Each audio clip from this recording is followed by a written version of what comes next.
Environmental managers at industrial facilities across the country are facing new regulatory requirements that necessitate efficient management and reporting of environmental health and safety data. One opportunity for significant improvement to this process is through the implementation or enhancement of an EH&S management information system, or EMIS. Hello, I'm Brian Holland, a technology specialist with Trinity Consultants and its EH&S Systems Implementation Division, T3. For more than a decade, T3 has worked with industrial companies to implement EMIS systems that streamline EH&S compliance management. An EMIS implementation can benefit an organization in a number of important ways, including standardizing emissions calculations, facilitating demonstration of compliance with new regulatory requirements, tracking corporate key performance indicators and sustainability metrics, automating reporting, eliminating redundant systems, tracking task performance, freeing up staff to perform higher-level tasks, documenting processes, and integrating corporate ERPs.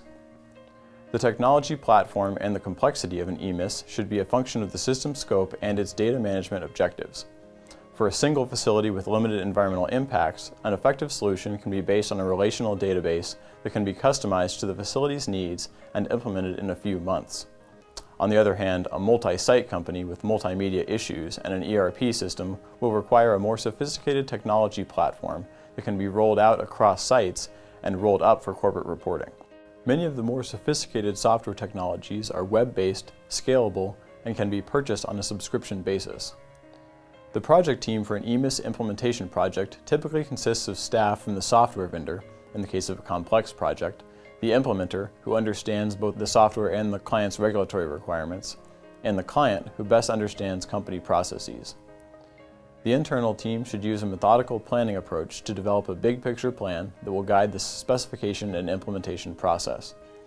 The cross-functional team, which includes members from EH&S, IT, and the executive level, may want to begin by developing a 5 to 10-year EH&S vision in order to define overarching goals and unify team members. Within the construct of that vision, an EMIS strategy is developed based on the company's key regulatory, business, and IT drivers, as well as the organizational culture and the resources available to carry out the implementation. Next, during the EH&S work practice analysis, the team gets down to the business of comparing the organization's EH&S data management needs with its current practices in order to identify gaps and inefficiencies.